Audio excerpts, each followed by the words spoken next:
although I'm a technical cost director for TISA, I'm here sitting as the head of proposition for TURN. And TURN, this is the only bit of sales you're going to hear about it, but TURN is the Universal Reporting Network.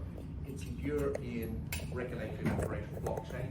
It's set up to make life simpler and easy for asset managers, distribution businesses, banks, everybody who's got to handle regulatory data, whether pre-sale or post-sale. So that's what it's set up. So we're really interested in consumer duty, because consumer duty is just the modern phrase for what was product governance. Before that was TCFD, but it's actually fiduciary duty, that we have got an obligation to look after our customers' assets, to treat them as well as fairly as we can be, and that phrase there, treat them as you would like to be treated yourself. So that's the introduction, that's why we're engaged in this business and why we're so excited by consumer duty. Now you're going to pose me a few questions, so I've taken some notes before. Yes, I am. So, I mean, taking all that into account, Jeffrey, why is data sharing across the distribution so important to support those aims? Well, look at a business like, it's in the news at the moment, Harvey's they're proposing bid. It's a great business. They've got 26,000 lines of stock they hold. They've got millions of active customers, whether they're advised customers or directed or execution-only customers. They're responsible for managing portfolios. They're also responsible for executing and handling cash coming inwards and outwards. They've got a very big complex business. And they're responsible not just for those assets, but actually giving feedback to the asset managers. How's the performance going on? What's going wrong with the funds? Are these funds being bought by people inside or outside target market? Are they present? So you can think of a business just like that, multiply it across the whole financial services sector. Imagine that all businesses, rightly I think, use third-party businesses to help make themselves more efficient, whether it's a transfer agency business, like say SS&C or BNY or many others, or it's custodian businesses like say Royal Bank of Canada or Northern Trust. So these are well-known businesses. They're just parts of the chain. How does an asset manager, how does a distribution business enable itself to make sure it's treating its customer fairly, that it's got the right outcomes? It's therefore got to share the data, because they're only seeing part of the picture, and that's why sharing the data is so important. It's also really complex and difficult. So that's the importance of sharing the data, because there's so much. The market is so fragmented. To make it more efficient, fragmented in this sense is not a bad thing, it's a good thing, but it makes it much harder and more complex, so they are looking for solutions to their problems. And Anisha, I mean, thinking about kind of those big challenges, and it is hard, you know, we've had so many discussions with the industry. Do you think the firms are prepared for this challenge? Well, the obligation to sort of consider all the activities of different firms in that chain, it can be really challenging for organisations, and organisations are so used to managing their internal data, the processes, the systems, that they don't, you know, it's harder for them to manage the external sort of engagement with other organisations. They've got more control over their own sort of systems and processes. However, what distribution firms can do is map out where they kind of sit in that chain, and then help organisations to identify, you know, where they sit in that chain, the roles and the responsibilities and the roles of other distributors in that chain as well, so they're well understood by other organisations. They need to ensure that organisations need to ensure that the data they're sharing is accurate, it's up to date, but also that, you know, it is protected from unauthorised access. And that's kind of where this sort of wider data sharing ecosystem comes in. And I think bringing something like that into the market will definitely be a key differentiator for all organisations to pass that information in the supply chain. Thank you, Anisha. But there's still been challenges with this, Jeffrey. And you know, from our work in TISA, you'll know that there's a particular challenge, I think, with the flow of data from distributors to manufacturers. Yes, there's always been a challenge around this, because distribution business is an asset management business. Although they're partners, they've got their customers are actually slightly different.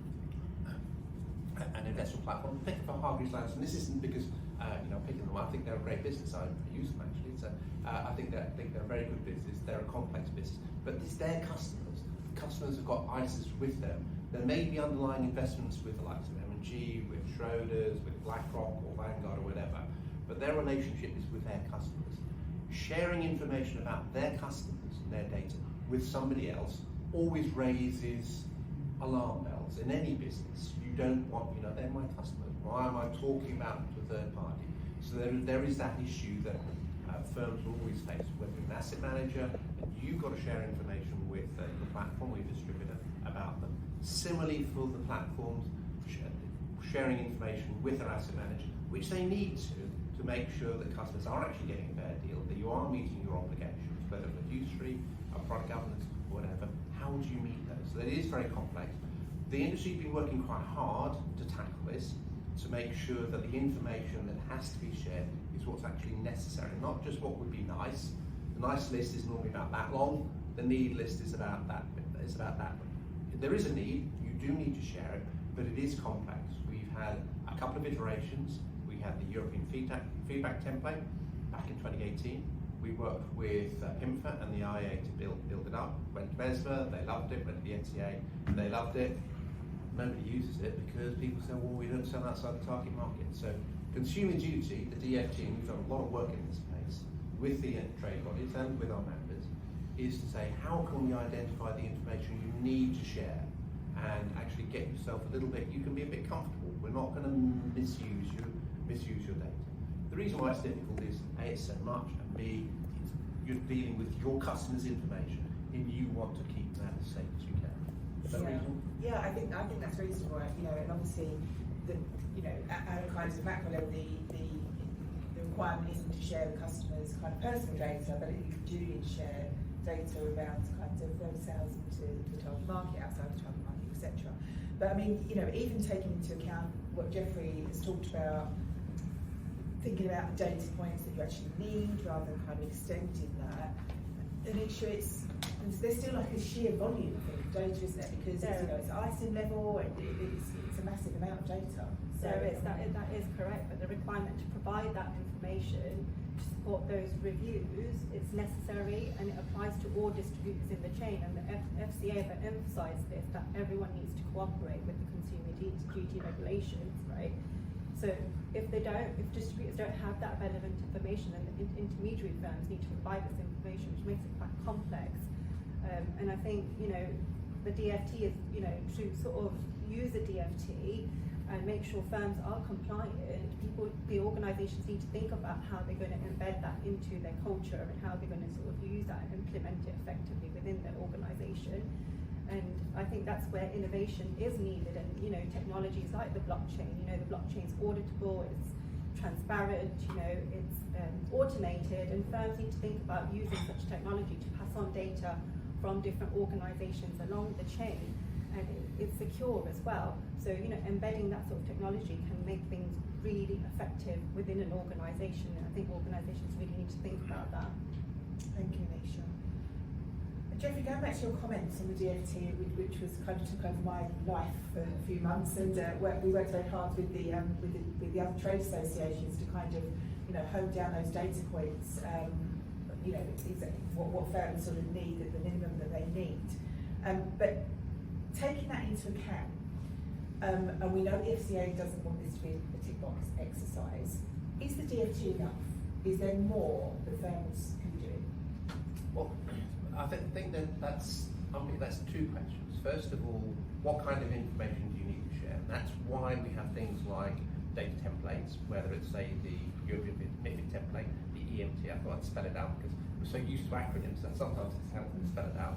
How do you share data to make sure it's shared in a consistent form, so that when you receive the data as an asset manager or a distributor, you know what it refers to and it means exactly the same thing, whether it comes from BlackRock or it comes from Bailey Gifford or it comes from Schroders or Energy. You need to have that, so data points are really, really important. Agreeing those data points without regulatory enforcement, and the European MiFID template is actually, it's a self-help group, really. It was set up, how do we share? It was set up as a self-help group back in 2014 to say, how can we share the data that has to be shared across Europe between asset managers and distributors in a way that's consistent and is easy, so you don't get ad hoc requests, you get the same data in the same format from all the people you do business with. Again, looking back at Hargreaves, they've got 26,000 lines of stock. They deal with 300 or 400 asset managers. They do not want 300 or 400 different ways of getting the data in talking about 300 or 400 different things for all their lines of business. Having consistency, so it is critical to making sure you can do this. And that's why the work that TISA did with the other industry bodies working on the DFT was so important. Rationalise and say, these are the data points, this is the format, this is when you need reporting. It's actually critical for every business. But is it enough? Well, it's not just the quant stuff that you need to do, you need some qualitative stuff as well.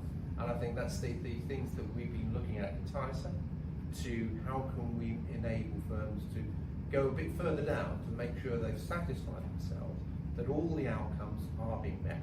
And I don't think, and we don't think, that is just a quant exercise. There is a qual exercise in there, and that's something that we've been working on. So that's my answer to your second question. Yes, there's a bit more to the DFT than just the quant. Quant's really important. Without the solid data on which you can rely, that's comparable, objective, and reliable, you can't do anything else. But once you've got that, you need to go a bit further, and that's what we're doing.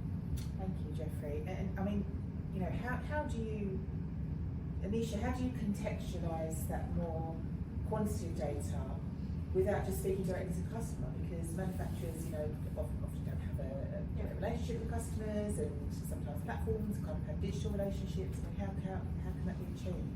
Well, firms need to be doing exactly that. They need to be, you know, communicating with partners in the distributing chain. That's where, you know, technology can come into play with that.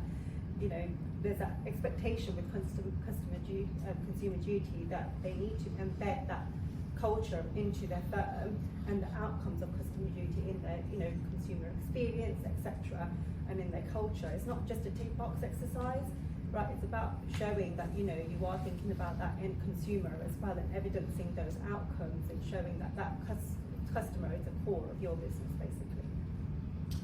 I think that's a really good note to finish on. The customer is at the core of the business. I'm going to. And I'd just like to amplify this. It looks like the expectation of regulators, whether it's consumer duty, product governance, TCFD, or distributor qualification, is all imposing burdens on.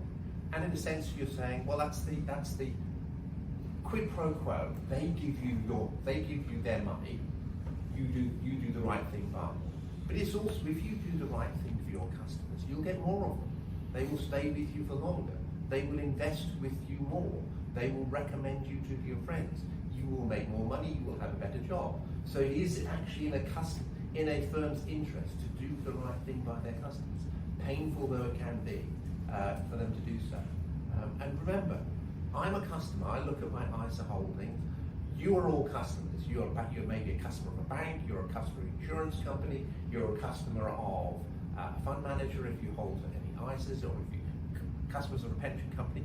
You want to know that as a customer, as a consumer, that your firms with whom you're dealing are treating you fairly and trying to do the right thing by you. And if you try and remember that, it won't be so much of a painful exercise.